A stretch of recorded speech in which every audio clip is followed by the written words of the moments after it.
TellyCast, the TV industry news review. Hi, I'm Justin Crosby, and welcome to this week's TellyCast. On this week's show, my guests are Larry Bass, CEO of Ireland's cross-genre production company, ShinAwiL, and editor and content director of Realscreen, Barry Walsh. K7 Media's Girts Licis reflects on a year of hybrids, and career coach and wellbeing expert Tracy Forsyth talks us through how to channel your inner champion. It's all coming up on this week's TellyCast. Before we start this week's show, I wanted to let you know about TellyCast Plus, our brand new newsletter containing my take on the stories of the week, interesting charts, rumours, execs for hire, and all sorts of other interesting TV industry stuff from around the web you may have missed this week, compiled by me. It's totally free.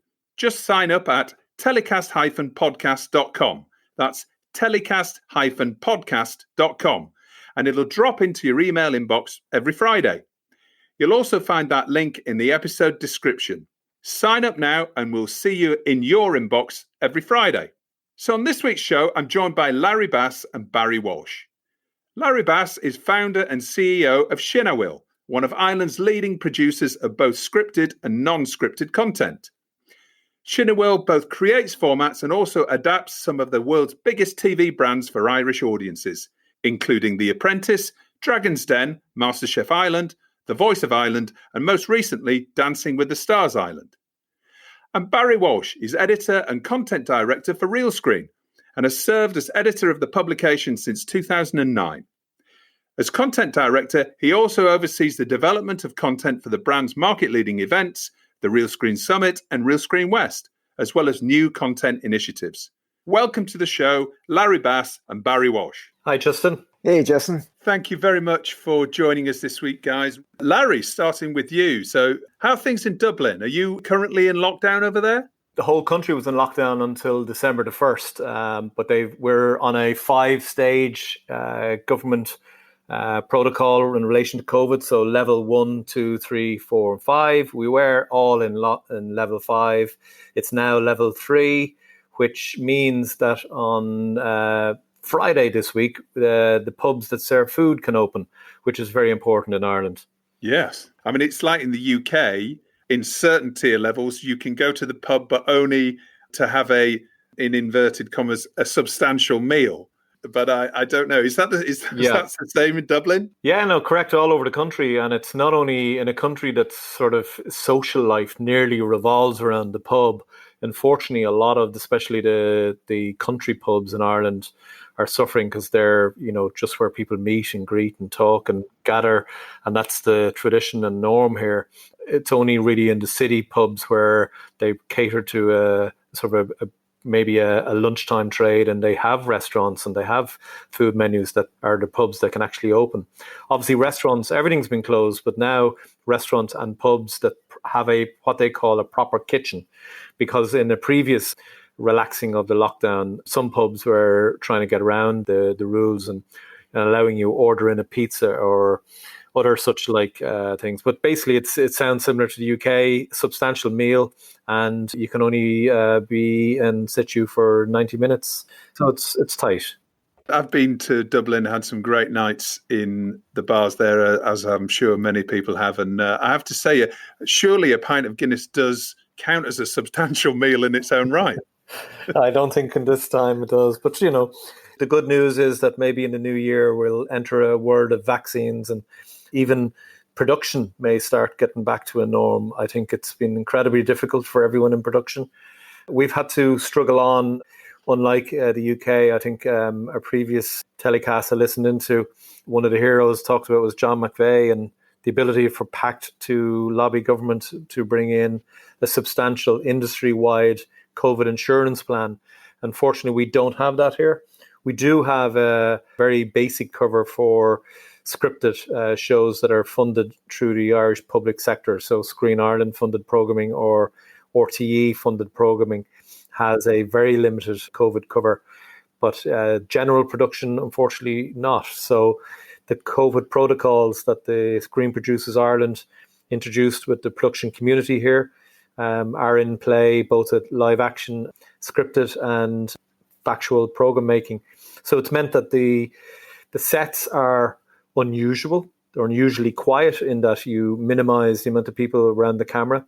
Then the actual camera departments and crews have to be very disciplined in following those protocols, masks all day, checking in with, the whole crew beforehand in terms of health and welfare, temperature checks every morning. And it's, it is working. All the big international shows are back in production. Apple are shooting Foundation and Troy Studios in Limerick. Netflix are here doing shows, and there are a number of big movies being shot here. So whilst it's difficult, it's not impossible. And now, Larry, you're renowned as being one of the leading unscripted and entertainment TV producers in Ireland, but you also launched a scripted division recently. Has that helped you, being a business that has got such a range of different genres that you work in? I think it's certainly, looking to expand any business, you've got to look at ways to grow the basic business and open up other new markets. And certainly with Ireland focusing a lot of the benefits of shooting in Ireland on the scripted world, it made sense for us to move into scripted. And thankfully we did, and we launched our first show earlier this year, Miss Scarlet and the Duke, for Element 8 and A&E networks in the US. And that show went really well, and we've a bunch of other shows in development and hope to close finance on a new original crime thriller with RTE for early next year. I can't go into details just yet, but it's at the final stage of financing. And I think COVID has helped our scripted division really zone in and double down on development. It's one of the areas that Screen Ireland helped the industry by opening up new funds for company slate development. So we've used that slate development finance to really beef up our slate and be ready for taking new products to market when the markets open up. On the unscripted side, unfortunately, we lost our biggest cash cow. We do the Irish version of Strictly, or Dance with the Stars, as it would be in the US or around the world. And unfortunately, that show fell victim to the risks around COVID. It was felt that the risk from an RTE point of view was just too great of a risk to take. We wouldn't have the resources of bigger networks like ABC or BBC, where they can put in place heightened COVID backstops in terms of extra filming time and all sorts of other protocols to alleviate any risk. We just did not have that luxury. So unfortunately, no show, which would normally be in the height of pre-production now, that's gone away. But we have moved that production team to work with our non-scripted development team. And the result of that is a show that goes into production next week for RTE, a new format we've created called Soundtrack to My Life, which is actually a beautiful show where major musical artists will come in and talk about their life through songs that influence their world. So they'll talk us through their songbook, and those said same songs will then be performed by the RTE Concert Orchestra. It'll be in their Christmas schedule, not on Christmas Day, but around about the New Year period. Fantastic. Touching on scripted again. Now, I believe that you're one of the only TV executives I've spoken to this year who's actually attended a real life market. Could you tell us a bit about that? Yeah, quite bizarre. We would submit projects from time to time into various pitch competitions, Series Mania, Berlin, and Mia in Rome. And this year we were selected to pitch a show called Kill, a show written by Barry Devlin, one of Ireland's premier writers. And Barry and I actually took the decision that if we were selected to pitch at a market and the market was having pitches physically, it would be bad manners not to be there. For the first time I was on an airplane in 2020. The last time I was on an airplane was Content London just before Christmas last year. It was bizarre going through an empty airport to arrive in Rome where it wasn't so empty. And it was probably a week or two before Italy went into a full lockdown again.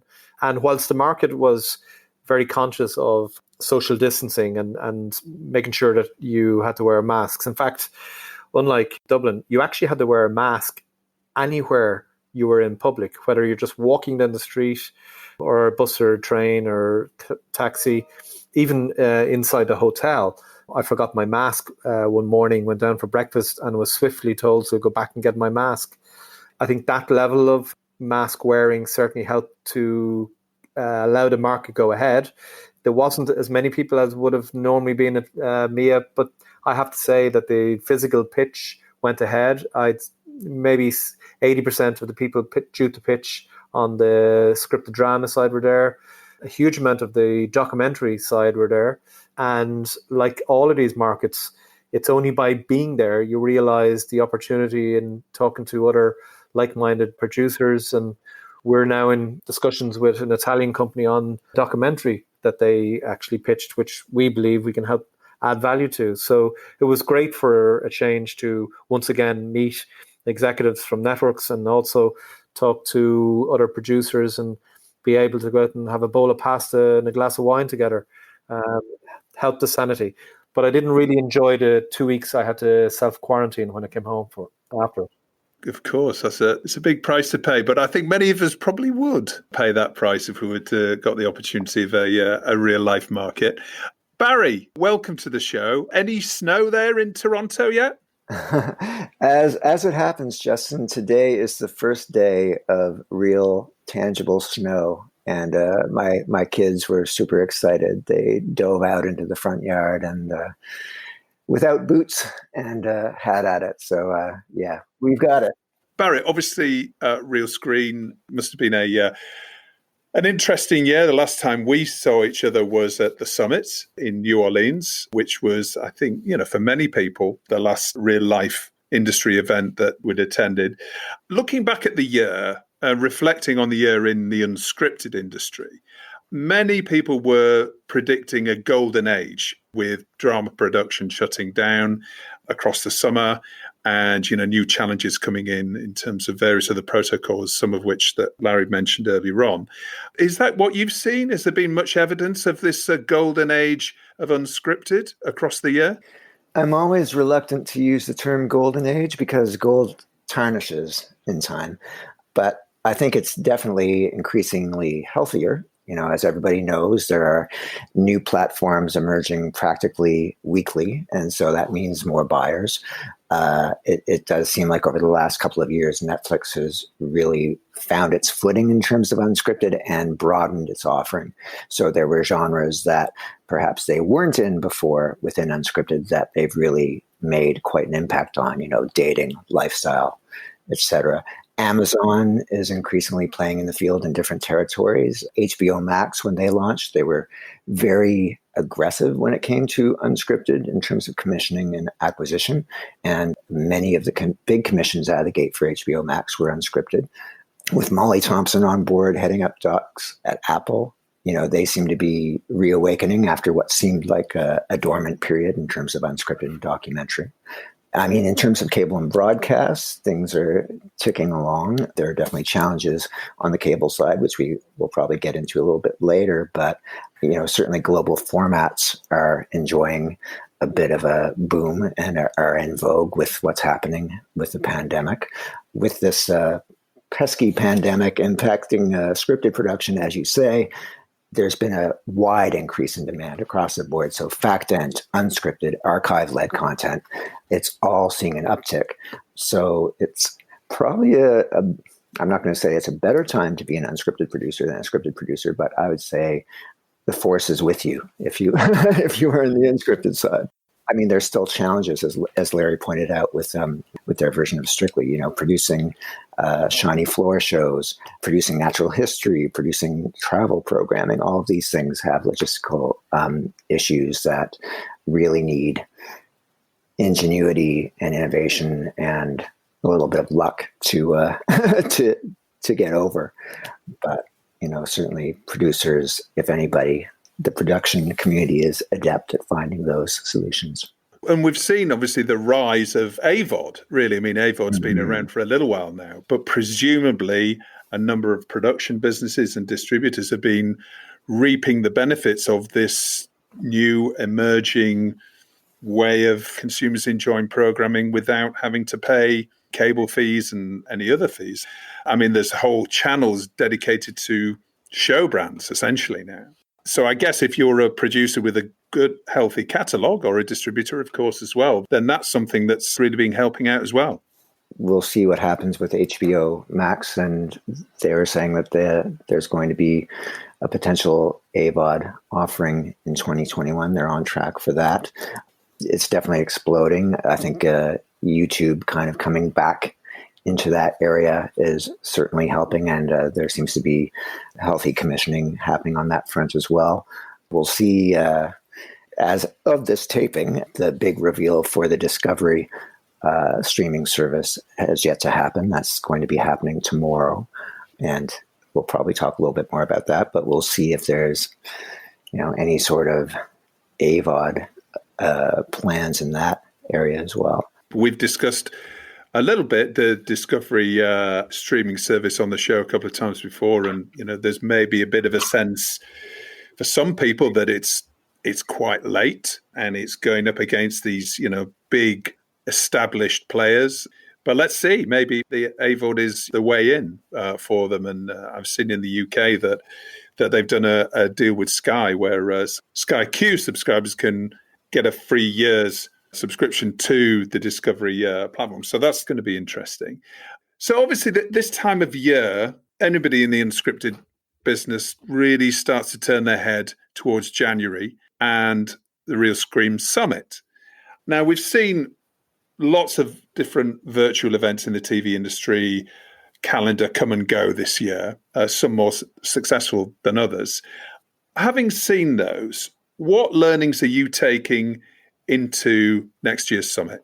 As you say, there's been a lot in this area because everybody's kind of had to pivot to this. And as you say, I think some have been more successful than others. A huge part of the Realscreen Summit is the networking aspect, and kind of what Larry was saying about being at MIA, the ability to meet people and have that kind of serendipitous, lucky meeting where all of a sudden you find you have shared interests and you have some projects that could work together. At our company at Brunico, we really made sure that we were able to kind of create a streamlined platform that would help facilitate this as closely as possible to the real thing. And short of having a Star Trek transporter room, I think we're getting there. The event is basically going to be filtered through a revamped version of our Real Exchange platform. And we're calling it a purpose-built immersive business tool. And it's really designed to facilitate connection, schedule and manage your meetings and your pitches, and host all the content and networking. So rather than have things kind of fragmented, everybody's going to be able to access it through there. And I think the other thing, and maybe some of the other events would agree with this, one of the advantages of doing things virtually is you can probably land some people that you might not have been able to get in terms of speakers with travel and schedules and putting people on planes and et cetera, et cetera. We've been lucky in that regard as well. We have Ken Burns and Lynn Novick as keynote speakers who will be talking about the wealth of the huge documentary projects in their catalog and things on the way. We have Rob Scher now, of course, at A&E Networks, who is going to be doing a keynote.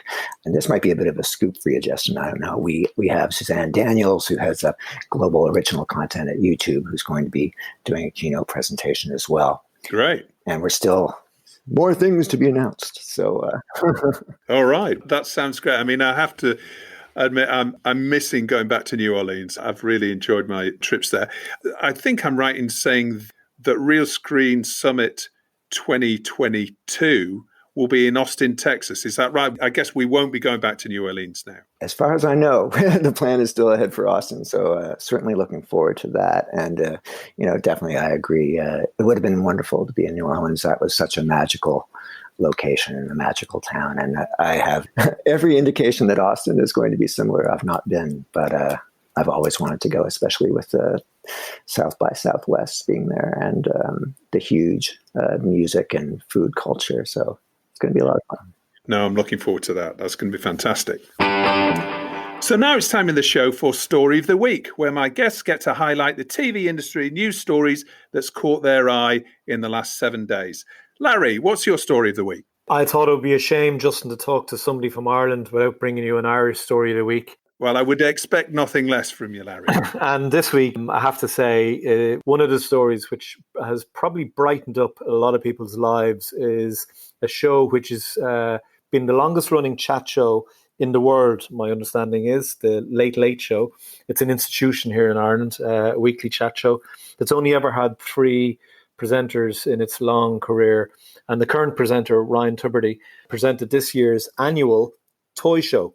And that's a show that the whole country sort of gets ready for, and kids around the country love to see toys played out.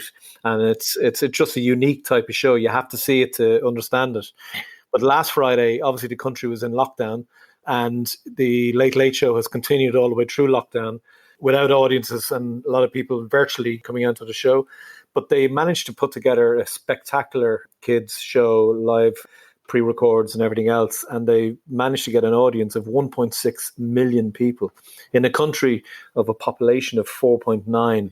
It's an 80% audience share. So who said broadcast telly is dead?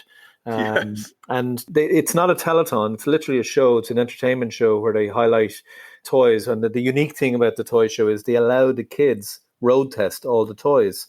And it's incredibly entertaining. But they really reached out and had some fantastic kids on the show. One young guy, Adam, stole the nation's heart. He's a young guy who's, he can walk, but he spends a lot of his life in a wheelchair. His big dream was to work in mission control for NASA. But obviously he can't be an astronaut because he suffers from brittle bones. And your heart will go out to this little guy. And he was fantastic in the show. And post the show, the word got out somehow to NASA. And they've invited and said, look, when he grows up and he's ready, they're ready for him. Oh, Fantastic story. And they also launched a sort of a fundraise for children's hospitals in Ireland, hoping to raise maybe €500,000. And at last count, they've raised over €6.5 million, which should be something like 95 million quid in the UK, show of that size and scale. So it's a great story. The whole country enjoyed it. The ratings, obviously, that's a target now for us all to try and reach. Yeah, we'll put a link to that story and hopefully some online clips to the show as well in the episode description of the podcast. Barry, what's your story of the week?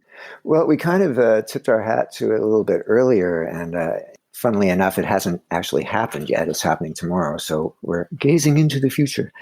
But I would say it's going to be the reveal of the Discovery streaming service. Direct-to-consumer has been on their radar for years. David Zaslav has been talking about it for years. But now, as you're saying, they're moving into the game when it's getting increasingly crowded. Not everyone is succeeding in this. We saw Quibi, what happened there. There is a very real question of how many services people will support and how long they will have the service before they, move on to something else. And certainly when it comes to factual streaming services, we have Curiosity Stream, which was created by Discovery's founder, John Hendricks, original founder. And we have newer platforms like WaterBear, which is headed up by Ellen Windemuth. And of course, Netflix, HBO Max, Disney Plus, Amazon, Apple, YouTube. They're all in the game, and they're all broadening their offerings in terms of moving into, blue chip, lifestyle, et cetera, et cetera. But I think once the Scripps acquisition happened for Discovery, that kind of brought their offering into a whole new level. So now they're bringing a considerable amount of lifestyle content in the mix, in addition to the science and exploration content that the Discovery brand is known for. And with the co-viewing potential of SVOD and AVOD, I think it kind of gives us service an edge. We were talking about brands and franchises. You could probably take the 90 Day Fiancé franchise and give that its own streaming service. You'd certainly have enough content for it, but the audience for it would probably be quite substantial as well. And the other thing too, from a production perspective, you're going to have content specifically designed and exclusive to this platform. We know that they've been hiring programming executives across genres, lifestyle, factual, documentary specifically for the service. So it'll be interesting to see what's going to be coming kind of exclusively to the platform and how they're going to take existing franchises and treat those with potential extensions. I think tomorrow will be interesting. Yeah. If the news has been announced by the time we actually publish the show, then we'll also include some links. But I'm guessing the news is going to be right across the world, so probably people will discover it anyway. Interesting. So now it's time in the show where my guests get to nominate their hero of the week and who or what they want to tell to get in the bin. Larry, who's your hero of the week? For me, the everyday heroes in our industry are the frontline production staff, especially the freelance crews who've got to get out. They've had to adapt their process to shoot in a safe way, protecting subjects for shooting, each other. And it's made that getting back into production for all of us so critical. And we depend so much on these frontline production teams. There's a lot of credit being given to the frontline health staff, and I think they do fantastic work in every country. But I think frontline TV crews actually are up against it as well and are working in a difficult environment to do what is their normal difficult job on long hours and long days. You add in the COVID protocols. For me, every single one of them are heroes. And Larry, who or what are you telling to get in the bin? We're at that time of year where probably like most people living in Ireland and the UK, we're sick and tired of listening to news being dominated by talk of Brexit. It was interrupted slightly by COVID, so we had the C word for so long. Brexit is on us, and at the end of the 2020, we move into post-Brexit world, and we all just have to get on with it. And living on an island like Ireland, where we're going to share the only land border that's between Europe and the UK, it's going to be an interesting time. But I'm certainly delighted to put Brexit in the bin in terms of a saying. But we're looking forward to post-Brexit world because we set up a joint venture with Zigzag from London to give us that sort of protection against Brexit. We set up a new company called Shindigs in Northern Ireland, bringing Danny Fenton's team and his factual prowess to match with our prowess of significant shiny floor entertainment shows. We're going to hopefully be the bastion of new fact-end shows coming out of Northern Ireland to a network near you soon. So we've been busily working away at developing a new slate together. So for us, a post-Brexit world hopefully will be a very positive, exciting new world. But I'm delighted to possibly see the back end of any talk about it. I think that goes for most people. And that's the kind of Anglo-Irish agreement that we want to hear about, isn't it? Companies getting together and co-producing and adapting to the new rules that they're going to be upon us. Although as a Brit, I still have to admit, I don't really know what it's going to mean for me. I think we've all been busy with other things. So Barry, who's your hero of the week? Well, I guess I'll take a little bit of a page from Larry's book and also kind of salute frontline workers. More so, I think, on the essential services side. I mean, as Larry said, we have a lot of recognition of those on the front line in the medical world, and rightly so. But there are people working in grocery stores. There are those who do not have the luxury of working from home but are deemed to be workers in essential services, and they're really kind of keeping the wheels on the bus, so to speak. So hats off to them. But in terms of the industry, I really like to salute the media companies that are actually putting money where their corporate mouths are and establishing real policies meant to foster true diversity and inclusion on and off the screen. Over the last couple of weeks, we've seen BBC Studios just announcing an inclusion rider policy for productions. ITV is putting forward its Step Up 60 initiative. Viacom CBS is taking a no diversity, no commission initiative internationally.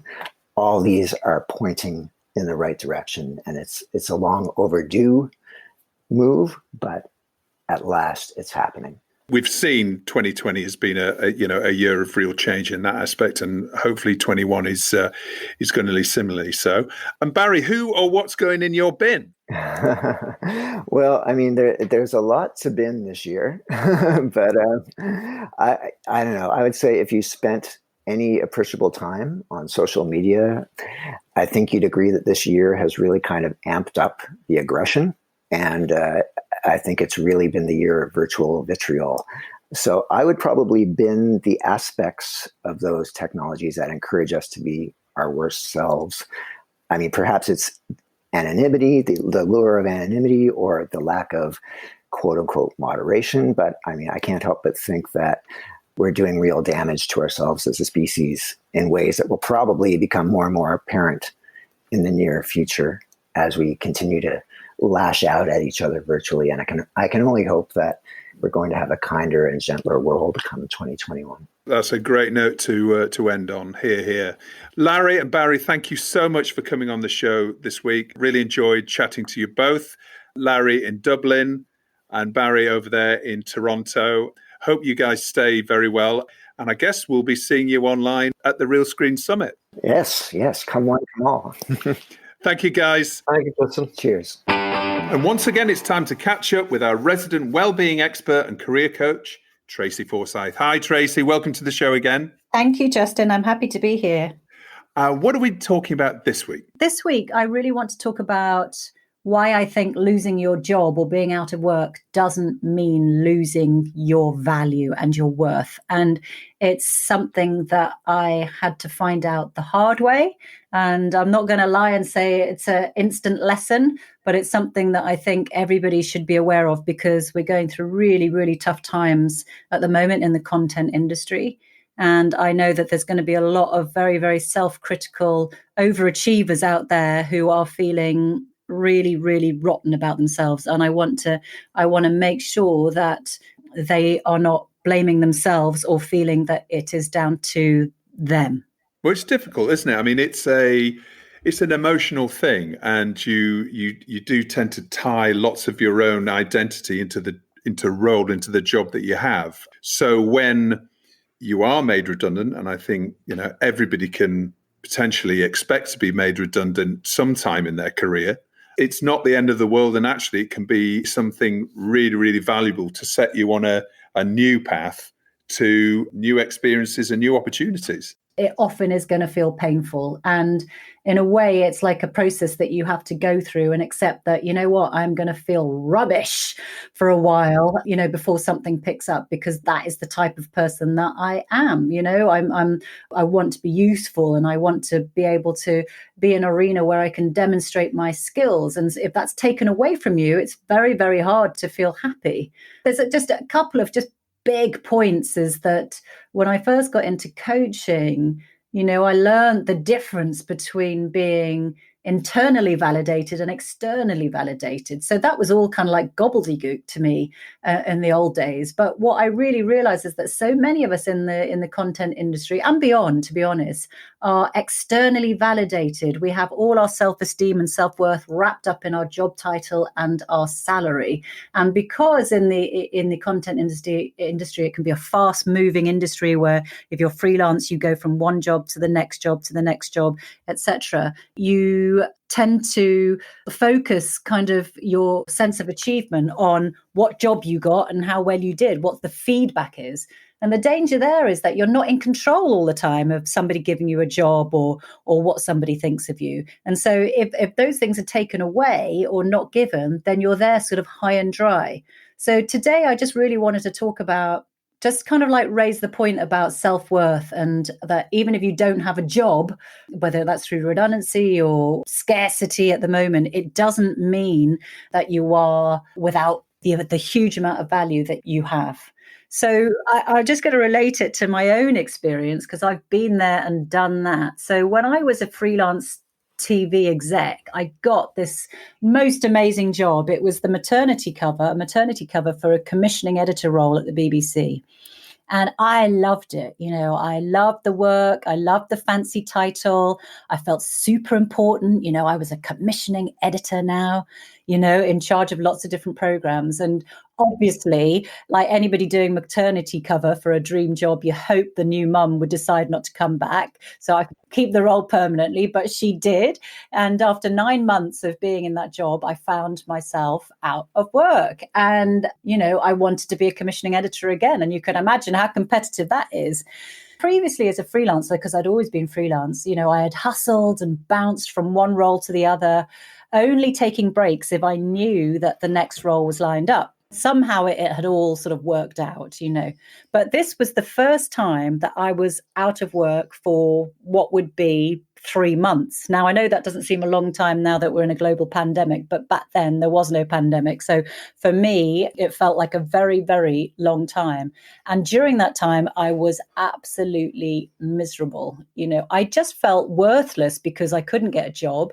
And I felt that with no job title, that I didn't even exist. When I look back, I think it was, a really unhappy time in my life. And what's worse is that at the time, I had so much going for me. I had 2 young kids. I had a loving husband, still do, I hope. I had a roof over my head. I had parents who care about me. I had my health and lots of friends. But somehow that didn't matter. I just felt wretched. I felt worthless. And I realize now that, my self-esteem and my self-worth were entirely wrapped up in my work. My happiness and fulfillment were linked to something I couldn't control, which was somebody else giving me a job. And what's more, by then I had something like 15 years experience in the industry, working on amazing series all over the world. But I felt that it didn't count. If I wasn't working, I was just useless. And I can't lie, that feeling continued until I got my next role. But, several years on, and, I'm a freelancer now, I have a portfolio career, so I have my own business. But again, sort of facing uncertainty over the future. But this time, I really don't feel miserable and wretched. I've learned that my value and my self-worth go beyond my job title and income that somebody else can decide to give to me or not. So in these extraordinary times, if you are doubting yourself and your value, then here are some things to consider. So, hashtag Be Kind has been very much on the agenda over the last year, and so it should be. But that also includes being kind to yourself. Hashtag Be Kind to yourself.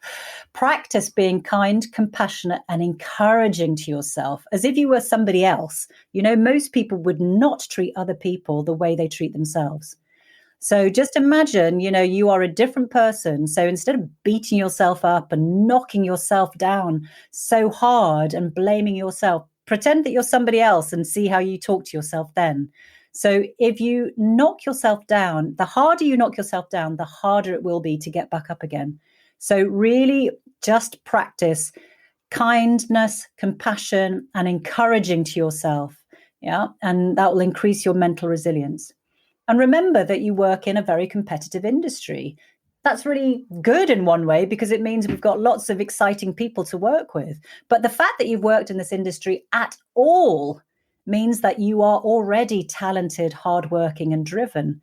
Just because everything is on pause does not mean that you are not still all of those things.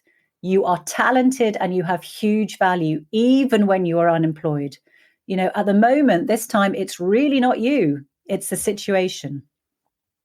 My next point is really to recognize, and this is something that I could not do back then, recognize that you have value beyond your job title. As a family member, a friend, a community volunteer, a pet owner, you are treasured by many people who don't have any clue for what you do for a living. I mean, let's face it, whose parent really understands what they do for a living in TV? Not many. So I want you to really count all the ways that you bring joy, pleasure, and use to the world outside of your job. You are not just your career. It is just one part of you. My next point is really don't suppress your negative feelings. Let them up and out. It is a painful process. So don't try and squish that down. Honor those feelings by listening to them and taking them seriously. There is no right or wrong in feelings. They just are. So whatever the emotion, anger, fear, anxiety, acknowledge that. No matter how uncomfortable, that is how you currently are. Show yourself some compassion and care. Process those feelings. Don't repress them. I think we're all just so used to trying to put on a brave face. Well, you know what? I don't think squishing down those feelings helps at all. And finally, try, where possible, to reframe the situation you're in from a different perspective. In the same way that an object can look very different from a different angle, so can your thoughts on an issue. So if your current perspective is, this is the end of the world, then try looking at it from a silver lining or unexpected benefits perspective. If you were absolutely forced to say something positive, what would it be? We are all creative and resourceful, especially in this industry. So make sure you put those qualities to good use when it comes to yourself. All very wise words there, Tracy. And actually, if you think about it, we're coming into the depths of winter. It's all dark nights. There's lots of people, unfortunately, losing their roles. But we know just around the corner, there's going to be vaccines, spring's coming. And like we've said on a previous show, I think, it's going to be like a champagne bottle being shaken up. The whole of the content industry is going to explode with creativity and opportunity and work. So that's only around the corner. Exactly. That's something for us all to look forward to. Yeah. Tracy, thanks so much for coming on the show again. Fantastic to have you on. Really wise words. And we hope to speak to you again next week. See you next week, Justin. So it's that time in the show to welcome Girts Licis from K7 Media onto TellyCast again. Hi, Girts. How are you? Hi, very well. We've finally made December. It feels like we're starting to maybe wind down to the end of the year to get this goddamn year out of our system and maybe look ahead to interesting things in 2021. It's been an extraordinary year with its highs and lows, both, I think. That is true. It depends on what side of the fence you're on, I suppose. I mean, if you're a multinational streaming company, then you've had a pretty good year. But maybe if you're a drama producer, maybe not so good. Well, you're very right. Yeah, exactly. So what are we going to be talking about this week, guys? This year when talking to different audiences in my job about the trends in scripted drama, I have been using the term diverse perspectives on classic genres a lot, meaning that we are increasingly seeing commissions which revisit tried and tested genres and scenarios through fresh eyes, exploring familiar stories through new lenses and giving them fresh dimensions. And while it's certainly true when discussing trending drama, when thinking of what I was going to talk about on TellyCast this week, I caught myself at the thought that this is exactly what this whole year has been about. And not only in pretty much every genre, but allegorically in almost every aspect of our whole industry. It's been a year of finding new ways, new models of delivering what the audiences have always been expecting from us, great stories, great content. And then diving deeper into the process and looking for keys to success. One key word that springs up in my mind is hybrid. I think this year has taught us that keeping an open mind, becoming way more flexible than before, and diversifying the strategies is not only a remedy for the time being, but a way going forward. And this hybrid approach now applies in different shades to everything from making shows to organizing events and to distribution platforms. Let's take the shows, for instance. The borders between scripted and unscripted in many cases had been becoming quite blurry already pre-COVID, with the genres borrowing the best from each other. One can binge Love Island like a soap opera, while drama series are increasingly finding their grounds in true events, for instance. We are also increasingly noticing that shows are not there just for pure entertainment, but carrying some bigger purpose, a bigger idea that society perhaps is finding particularly painful at this moment of time, like Black Lives Matter or gender inequality, domestic violence or global environmental issues, for example. But this hybridization also expands further into new ways of creativity and also into production. Such as?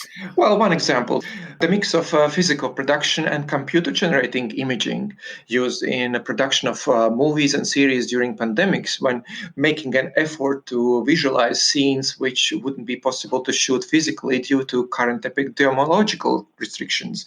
And the collaboration between funders, insurers, creators, and broadcasters form new hybrid partnership models as well, while, for example, outsourcing a post-production to a third party based on the other side of the globe.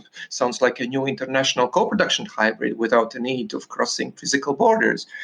And then there is this new generation of shows, particularly coming from Asia, which are bringing together real and virtual experiences. And I'm not talking about Black Mirror-like fiction, but unscripted or nearly unscripted entertainment. In February, the South Korean broadcaster MBC aired a one-off special called Meeting You, in which a mother was given an opportunity to meet her deceased 7-year-old daughter through VR technology. And a clip of this extraordinary show went viral via NBC's YouTube channel, with over 23 million people watching the harrowing sight of a bereaved mother trying to clutch hold of the virtual reality recreation of her dead daughter, sobbing as she does so, of course. And in October, one of the world's biggest VOD platforms in terms of subscriber numbers, the Chinese iQIYI, launched the world's first virtual idol talent show called Dimension Nova, in which 3 real celebrities act as mentors, leading more than 30 virtual competitors through a series of talent competitions and challenges to select the final winner. Yes, we have seen virtual pop stars previously, but this is the first time that a show sees human mentors select and work with virtual talents. And although there were perhaps a few awkward moments in the interactions between the two worlds, the digital and real world, the celeb hosts didn't try to fake it or pretend the characters are a real human. And then, among other things, a bonus of creating a virtual star is that the maintenance fee is way lower than what a real idol requires, while there is still infinite potential for spinning the IP into all sorts of merchandise and artistic transformation. Now, let's talk about the other dimensions of the industry's hybrids you briefly mentioned. Well, platforms. I think this has been the first year when we are finally acknowledging that subscriptions is not the only way forward, and that the role of advertising-funded online services is going to bounce back pretty soon.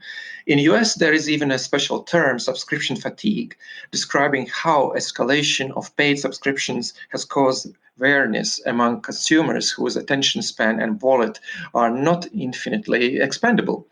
Various surveys suggest that more than 2/3 of Americans would accept a reasonable amount of advertising in exchange for an opportunity to watch their favorite shows for free or for a decreased subscription fee. The most often cited tolerable advertising limit stands at 8 minutes per hour, in contrast to network advertising, which often reaches 18 to 20 minutes an hour. And with technologies and algorithms of ad customization constantly improving, services are experimenting with new ad formats and gamification to make ads. People are also much more likely to watch ads which resonate with their specific interests and needs. And with all this in mind, we are increasingly seeing the platforms diversifying their product, offering a range of tiers from advertising free to advertising only service. There is the example of Peacock. HBO Max is planning to introduce an ad-supported tier as well. I strongly believe that unless your brand has reached a utility status like Netflix or Disney, such hybrid service combining advertising and subscription dollars is the most bulletproof business model going forward.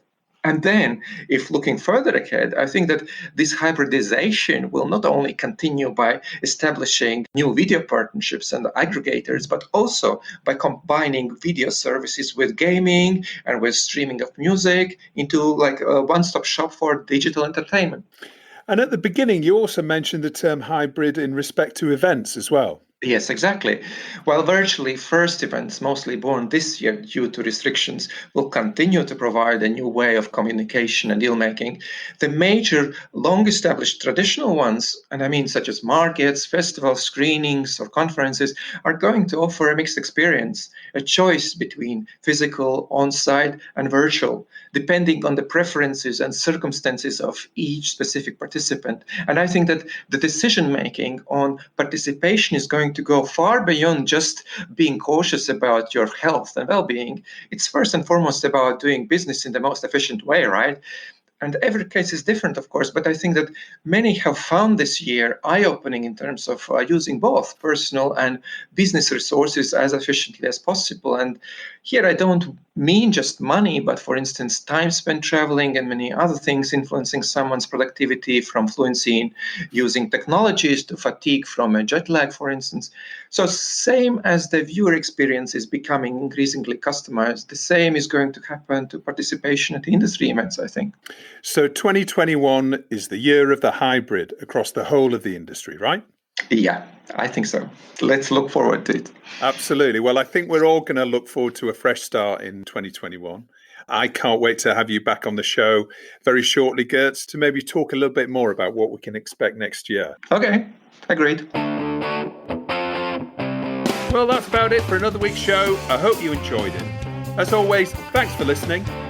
Don't forget to rate and subscribe to TellyCast and share it with friends and colleagues. So we're starting a new free weekly newsletter called TellyCast Plus.